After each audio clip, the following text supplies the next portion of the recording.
Сәлеметсіздер ме достар? Менің каналыма қош келдіңіздер. Бүгін біз сіздермен әдемі де сұлу калеус гүлі туралы айтатын боламыз.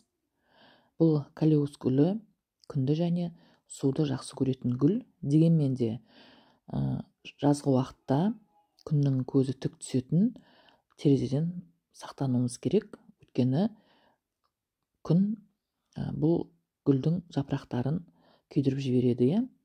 Калеус бұл өте қарапайым өсімдік, сондықтан да оны тек үй жағдайында ғана емес, біз оны жаздың күні аулада да өсіруге болады екен.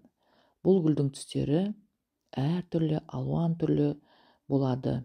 Ол өзінің осындай көрнекті түстерімен, әдемі түстерімен біздің көзімізге бірден түседі.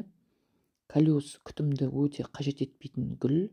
Мен енді бірінші осы гүл өсірейін деп ойланып жүрген адамдарға осы калеус гүлін өсіріңіз деп кеңес бергім келеді.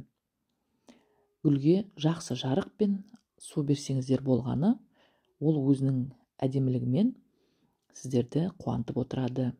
Бұл калеустың 150-ден астам түрлері бар.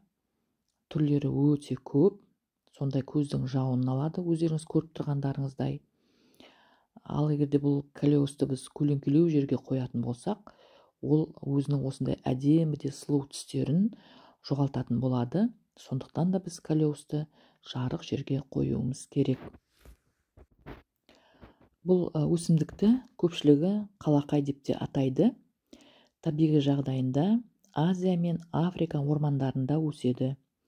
Калеустың жапырақтары барқыт сияқты рең беріп тұрады. Ұстасаңыздар, барқыт сияқты. Ал енді бұл калеус 1 метрге дейін ұзындықта өседі.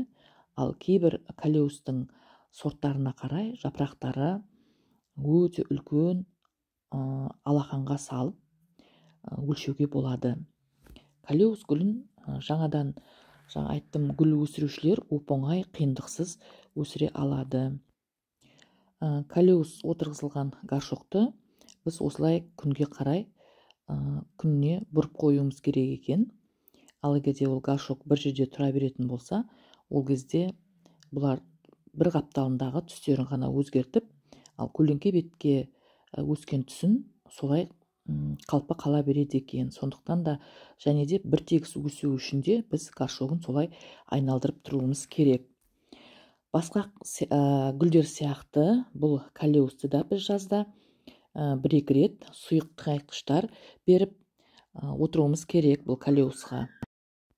Минералды тұздар мен органикалық тыңайтқыштарды қосу арқылы біз жақсы нәтижеге жете аламыз. Суғарғанда топырағының бетін қарап, егерде топырағының беті кепсе, сол кезде ғана біз шамалы суарып қоюға болады. Ал бұл калеусқа суару керек деп мөлшерден тыс көп суаруға да болмайды. Мөлшерден көп су құйсақ, ол тамырын шіртіп жіберуі мүмкін. Ал енді біз қалай көбейтеміз дейтін болсақ, бұл калеусты көбейту өте оңай. Өскіндерін суға салып тамырлатсақ та болады, ал суға салмай да өскіндерін кесіп алып, бірден топыраққа отырғызып өсіре беруге болады. Калеусты ұзақ уақыт суармаған жағдайда ол өзінің шөлдеп тұрғанын жапырағы солыңқырап тұрады. Ал суарған уақытта ол қайттан жапырағын көтеріп, су ішкеннен кейін өзінің қайттан әдемі реңін беріп тұрады. Ал қыста біз бұл калеустың топырағына қарай суарамыз. Топырағы кепсе, шамалап су құйып қоямыз. Енді топырағына келетін болсақ, топырағына шымтезек, вермикулит, перлит сияқты қоспаларды араластырып, жеңіл топыраққа отырғызамыз. Бұл қалақай өсімдігі өте күтімді, қатты қажет етпейді. Мен гүл өсірушілерге осы калеус гүлін өсіріңіздер деп кеңес берер едім. Міне, мен осы калеус гүлі туралы сіздерге біраз ақпарат бердім. Менің осы видеом сіздерге пайдалы болды деген ойдамын. Тіркелмеген болсаңыздар тіркеліп, лайк басып, комментарийға жазып кетіңіздер.